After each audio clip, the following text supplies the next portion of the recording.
But thankfully, and blessed be to God, my Auntie Chris, her church is in New Brunswick. They're a Baptist church, they're part of CBM as well. They were following our blog and our story, and they've decided to send a team next year to Bolivia. So I just thought that was a really cool and concrete thing that we saw as a direct thing that happened to our trip. And so thanks be to God for that. The other thing that I really appreciate and really hold dear to my heart is the people that we went with, or that I went with. 8 of us went, and I knew some of us to start, and now I know every single one of you.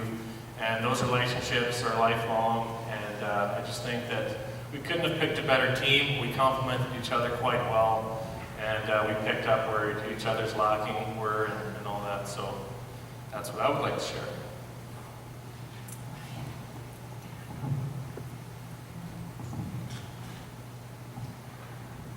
So this past year, and especially the last few months, have been a bit of a struggle for me.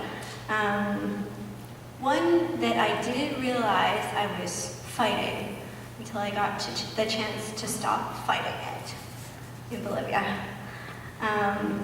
If you'd asked me before I left what I thought I was going to get out of the trip, I would have told you not much, or I wasn't really expecting anything, or that I was just going for the cultural experience.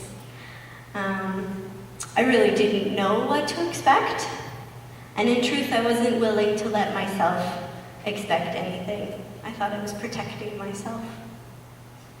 But God knew what I needed. He had me translating for our group and connecting with both groups on either side of the conversation.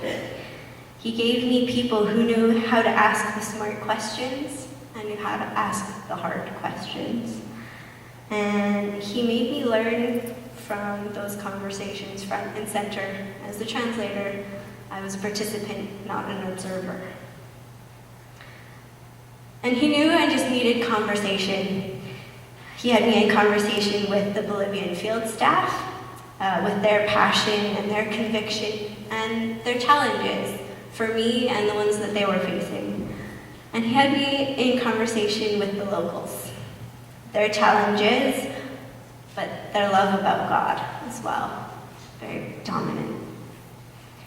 But best of all, he had me in conversation with the rest of my team. And with them, I could process and learn from all of the other conversations that I had had. So in this trip, I found an affirmation of what I needed to be doing, and an affirmation of what I can do, and a revelation of what I needed to be doing. And it has opened up a continuing conversation that I'm learning to have with God. I feel so blessed by this trip and the people I went with, people I got to meet. Bon dia.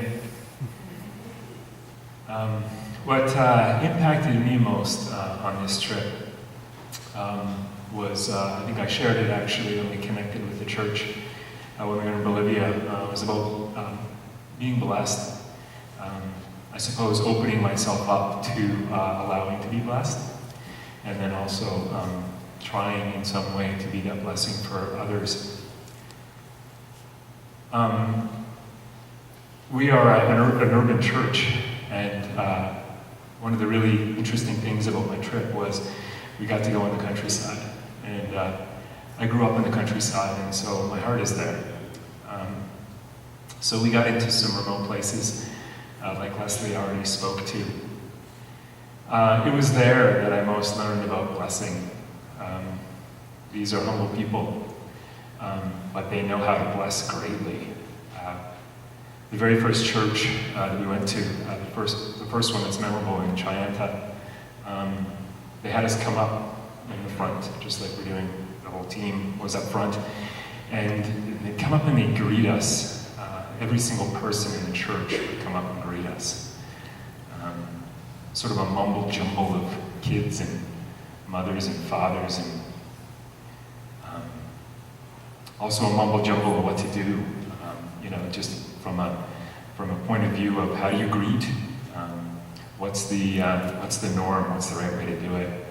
And these people were so generous in the way that they greeted, with handshakes and hugs and kisses. And it was amazing. I didn't know these people, and they didn't know me. But what was just so beautiful and palpable, just they were excited for us to be there. They were excited that we are a part of a world church. They really get that story, they get the message that we are brothers and sisters. And they're really able to, just love, present themselves in love. So the first church, I remember being nervous. I didn't know when to handshake, and I didn't know when to kiss, and I didn't know when to hug. And in some circumstances, especially Ryan Grande, were about a foot taller, and it's awkward and uncomfortable. By the third church, Mayapampa, I remember sitting in the pews waiting, just hoping that this was going to happen, just because it was so beautiful. And in due course it did, and it was the same chaos that it was the first time. Beautiful chaos. So I think for me it's about opening myself up to being loved and to be comfortable in that. Not to resist it, but just to allow it to happen. And what a great place to do it in.